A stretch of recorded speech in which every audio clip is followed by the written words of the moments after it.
Quão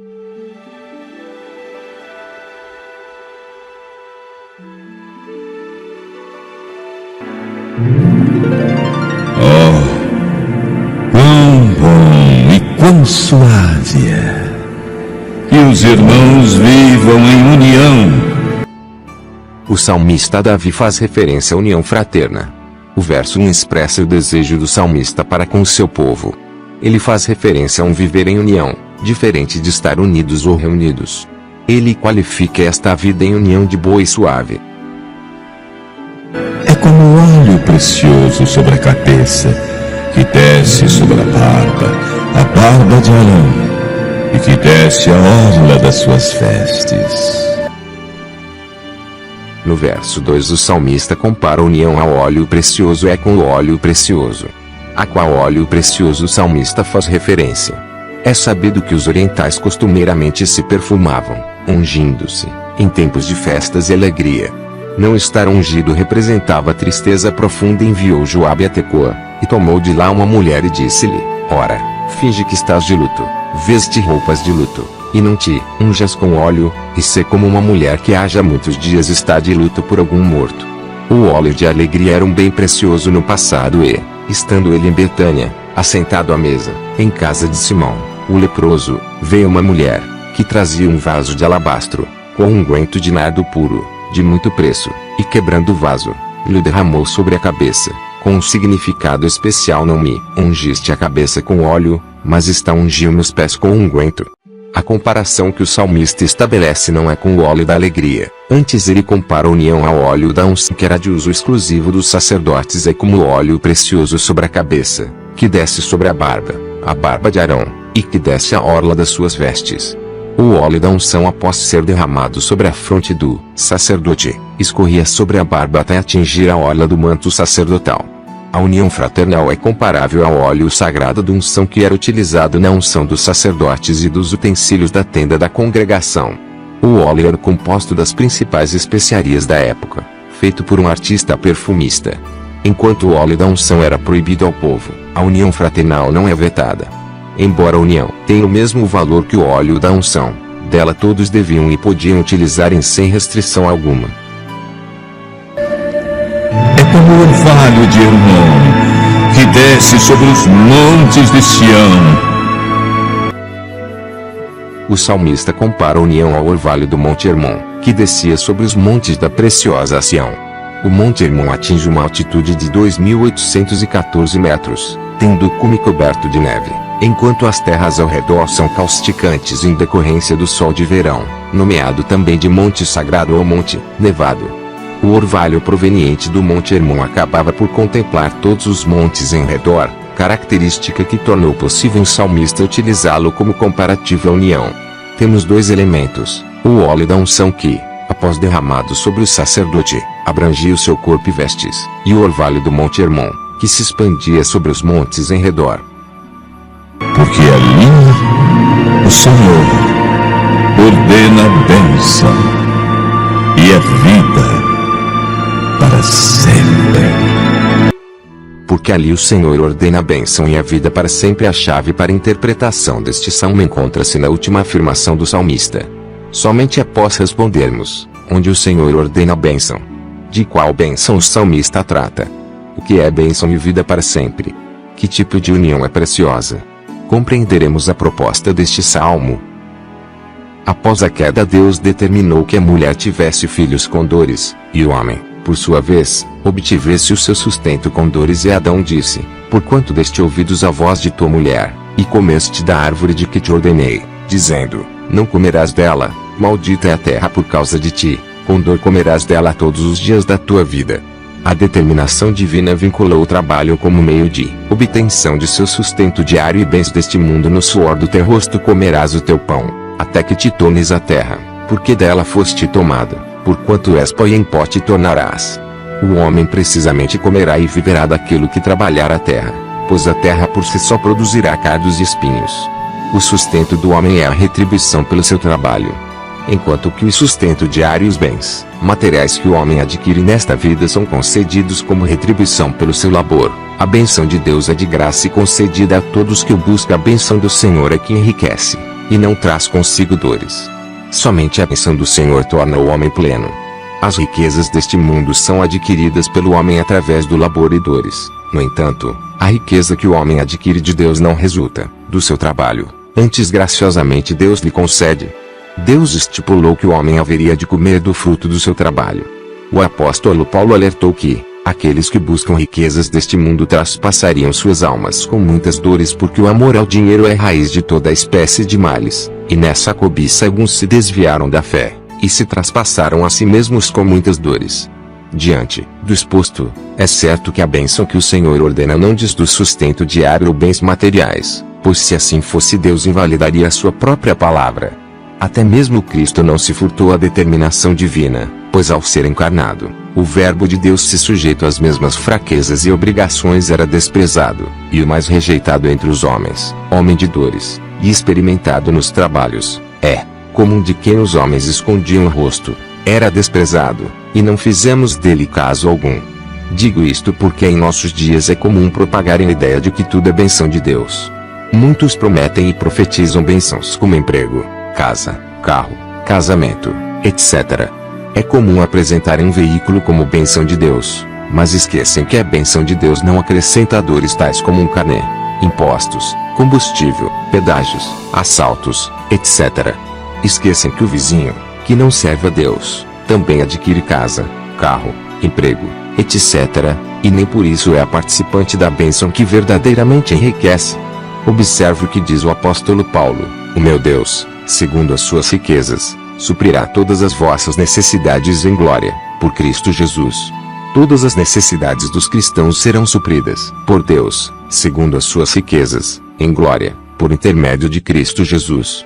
Ele não prometeu riquezas, antes suprirá as necessidades, em glória, por Cristo Jesus. Por quê? Porque ele não invalidará a sua palavra, visto que o homem comerá todos os dias da sua vida o que a terra produzir, segundo o trabalho de quem a lavrar com dores. De qual bênção trata o salmista Davi? Porque ali o Senhor ordena a bênção e a vida para sempre. Ali, onde? O ali do salmista aponta especificamente para Sião. O salmista faz referência à cidade de Sião, Jerusalém, a cidade do grande Deus. Grande é o Senhor e muito digno de louvor, na cidade do nosso Deus, no seu monte santo. Sião pertence ao grande Senhor. Ela é a cidade de Deus, estabelecida sobre um dos montes que recebem do orvalho que vem do Monte Hermon. Porque Sião é o lugar que o Senhor ordena a bênção. Porque de Sião haveria de vir o Salvador, e assim todo Israel será salvo, como está escrito: de Sião virá o libertador, e desviará de Jacó as impiedades. Quando apontou para Sião como sendo o lugar que o Senhor ordena a bênção, o salmista não tinha em mente carros, cavaleiros, mulheres e reinos, antes visava a bênção da salvação. De Sião viria o libertador. De lá viria a redenção que desviará de Jacó as impiedades. De Sião veio o Senhor Jesus que tira o pecado do mundo. Carros, cavaleiros, reinos e mulheres são conquistados através da força do seu trabalho, porém, a salvação somente através daquele que viria de Sião. O homem se sustém de pão adquirido com dores, porém, a bênção da vida eterna só é possível através das palavras que saem da boca de Deus. Somente em tais palavras se adquire a bênção e a vida para sempre. É o Senhor que concede a bênção e a vida eterna. A salvação do Senhor é a verdadeira riqueza, pois diz de bens eternos que não acrescenta dores. O Senhor ordena a sua bênção somente sobre os que obedecem à sua palavra. E qual bênção o homem espera alcançar de Deus? A bênção da salvação. A salvação vem do Senhor. Sobre o teu povo seja a tua bênção. Basta esperar em Deus, porque é Ele quem trabalha para prover o homem de bênçãos eternas, porque desde a antiguidade não se ouviu, nem com ouvidos se percebeu, nem com os olhos se viu um Deus além de ti que trabalha para aquele que nele espera. Com relação ao labor diário, é da alçada do homem prover o seu próprio sustento, mas com relação à salvação o homem deve esperar naquele que trabalha em seu favor. Em nossos dias muitos querem inverter os papéis. Com relação ao sustento diário, querem que Deus lhes dê o sustento, o que contraria a determinação divina dada no Éden, e dizem viver da fé. Quanto à salvação, querem fazer a obra do Senhor, sendo que expressamente Deus diz: porque gastais o dinheiro naquilo que não é pão, e o produto do vosso trabalho naquilo que não pode satisfazer? Ouvi-me atentamente, e comei o que é bom, e a vossa alma se deleite com a gordura. Aquele que ouve atentamente a voz do Senhor, que diz: crede naquele que ele enviou, se deleitará com alegria com a obra que o Senhor realizará. Muitos desejam e outros dizem que realizam a obra de Deus. Fazem como os ouvintes de Jesus. Ficam se perguntando como realizar a obra de Deus. Disseram-lhe, pois, que faremos para executarmos as obras de Deus? A obra que Deus é fazer com que os homens creiam no enviado por ele. Jesus respondeu, e disse-lhes, a obra de Deus é esta, que creiais naquele que ele enviou. Ora, é impossível um homem realizar a obra de Deus, visto que a sua obra consiste em convencer o homem do pecado, da justiça e do juízo. A multidão que foi atrás de Jesus queria saber como realizar a obra de Deus, porém, esperavam Deus realizasse o que foi determinado a todos os homens fazerem. Jesus respondeu-lhes, e disse, na verdade vos digo que me buscais, não pelos sinais que vistes, mas porque comestes do pão e vos saciastes. Jesus demonstra saber qual a intenção da multidão que o seguia. Buscavam ser saciados com pão, e não porque creram em sua palavra. Jesus alerta para que qualquer que queira segui-lo, que buscasse trabalho pela comida que permanece para a vida eterna, e não pelo pão diário. Que bênção o Senhor prometeu a Davi, seu servo. Prometeu abençoar a casa de Davi dando um filho proveniente das suas entranhas, e o reinado dos seus filhos será para sempre pois, agora servido de abençoar a casa de teu servo, para permanecer para sempre diante de ti, pois tu, ó Senhor Deus, o disseste, e com a tua bênção será para sempre bendita a casa de teu servo. Porque a casa do salmista seria bendita? Porque a salvação do Senhor, que viria de Sião, surgiria como um renovo através de sua descendência quando teus dias forem completos, e vieras a dormir com teus pais. Então farei levantar depois de ti um dentre a tua descendência, o qual sairá das tuas entranhas, e estabelecerei o seu reino. Este edificará uma casa a meu nome, e confirmarei o trono do seu reino para sempre. Eu lhe serei por pai, e ele me será por filho, e, se vier a transgredir, castigá-lo-ei com vara de homens, e com açoites de filhos de homens. Mas a minha benignidade se apartará dele, como a tirei de Saul, a quem tirei de diante de ti. Porém a tua casa e o teu reino serão firmados para sempre diante de ti, teu trono será firme para sempre. Do mesmo modo que o orvalho do Monte Hermon alcança os montes em redor, a mesma bênção, estabelecida no monte denominado de o Senhor proverá, propagou-se até chegar ao monte Sião na linhagem de Davi, e dali a bem-aventurança alcançou os confins da terra através do descendente prometido. Abrão alcançou a bênção do Senhor porque obedeceu, e em tua descendência serão benditas todas as nações da terra, porquanto obedeceste à minha voz, a bênção, quando cumprirdes os mandamentos do Senhor vosso Deus, que hoje vos mando. Qualquer que queira ser participante da bênção que Abrão alcançou necessita obedecer à voz do Senhor, pois é dela que advém a bênção a todas as nações da terra, ou seja, através do descendente, que é Cristo, o filho de Davi. A palavra que ordena a bênção é clara: ó vós, todos os que tendes sede, vinde às águas, e os que não tendes dinheiro, vinde, comprai, e comei. Sim, vinde, comprai, sem dinheiro e sem preço, vinho e leite. Porque gastais o dinheiro naquilo que não é pão, e o produto do vosso trabalho naquilo que não pode satisfazer? Ouvi-me atentamente, e comei o que é bom, e a vossa alma se deleite com a gordura. Inclinai os vossos ouvidos, e vinde a mim, ouvi, e a vossa alma viverá, porque convosco farei uma aliança perpétua, dando-vos as firmes beneficências de Davi. Basta obedecer como fez o crente Abrão, que todos os homens serão participantes da mesma bênção prometida a Davi, proveniente do descendente, que é Cristo. Basta ouvir atentamente que receberá a vida eterna.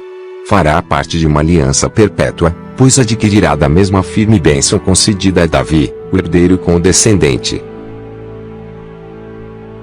De qual união o salmista fez referência? É comum a maioria das religiões apregoarem união na família, na nação, na igreja, como instituição e no mundo. Para tanto apontam o altruísmo, a tolerância, a simpatia e o acordo. Sabemos que a harmonia é imprescindível para o convívio em qualquer segmento social, porém, a união que o salmista fez referência neste salmo diz de bons relacionamentos humanos. Antes de responder, observe o que o apóstolo Paulo destaca: não que a palavra de Deus haja faltado, porque nem todos os que são de Israel são israelitas. Ou seja, nem todos os que pertenciam ao povo de Israel eram de fato irmãos. Todos de Israel eram descendentes de Abraão, Porém, nem todos eram de fato filhos de Abraão, nem por serem descendência de Abraão são todos filhos, mas, em Isaque será chamada a tua descendência. De que união o Salmo 133 trata? Da união dos descendentes da carne de Abraão, ou da união pertinente aos filhos de Deus. Que é bom e suave. Bom e suave é ter fardo e jugo de filho. O Cristo recomendou que aprendessem dele, porque ele era manso e humilde de coração. Tomai sobre vós o meu jugo, e aprendei de mim, que sou manso e humilde de coração, encontrareis descanso para as vossas almas. Porque o meu jugo é suave e o meu fardo é leve. Todos aqueles que tomam o jugo de Cristo e aprendem dele, recebem de Deus poder para ser feito filho de Deus. O Salmo 133 fala especificamente da união pertinente aos filhos de Deus. Quão bom levar o fardo de filho! Quão suave é ter o jugo de filho! Tudo isto é proporcionado aos que receberam a bênção e a vida eterna do Senhor, todos quantos se unem ao descendente. Ora, o salmista nos informa através do verso 3, parte B, que em Sião o Senhor ordena a bênção, concedendo-lhes vida para sempre. Ora, a bênção de Sião é concedida aos filhos, e os filhos são aqueles que compartilham da vida para sempre, ou seja, que vivem em união, que vivem em Deus. O apóstolo João fala desta união: o que vimos e ouvimos, isso vos anunciamos, para que também tenhais comunhão conosco, e a nossa comunhão é com o Pai, e com seu Filho Jesus Cristo. O apóstolo Paulo contendeu com Barnabé e tal contenda houve entre eles, que se apartaram um do outro. Barnabé, levando consigo a Marcos, navegou para Chipre, e, apesar de se apartarem um do outro, contudo viviam em união. Como pode ser isto? Viver em união transcende a ideia do convívio social amistoso. Quando Paulo e Barnabé aceitaram a Cristo, tornaram-se nova criatura, por estarem em Cristo. O fato de estarem em Cristo é o que determina o viver em união. Ambos, Paulo e Barnabé, eram filhos de Deus pela fé em Cristo, e a contenda que houve entre eles não desfez a união perfeita em Cristo. A paz que Cristo concede não é conforme a paz do mundo, pois a paz de Cristo só é possível nele. Cristo não veio resolver a falta de paz que há no mundo, antes veio estabelecer a paz entre Deus e os homens. Quanto ao mundo é pertinente à aflição, e, portanto, resta aos que têm paz com Deus não se atemorizar. Do mesmo modo, a união que Cristo promove não é conforme a união que o mundo busca estabelecer. Enquanto o mundo busca promover um bom convívio social através de valores tais como religiosidade, altruísmo, tolerância, simpatia e o acordo, a mensagem de Cristo é: não cuideis que vim trazer a paz à terra, não vim trazer paz, mas a espada. Como o cristão sabe que não possui neste mundo possessão permanente, no que depender dele, se possível, que tenha paz com todos os homens. Tendo a certeza que Deus cerca os seus filhos de todos os bens, ora, o mesmo Senhor da paz vos dê sempre paz de toda a maneira. O Senhor seja com todos vós. Aqueles que temem o Senhor têm possessão permanente para que faça herdar bens permanentes aos que me amam, e eu encha-os. Do mesmo modo, a união que Cristo promove não é conforme a união que o mundo busca estabelecer.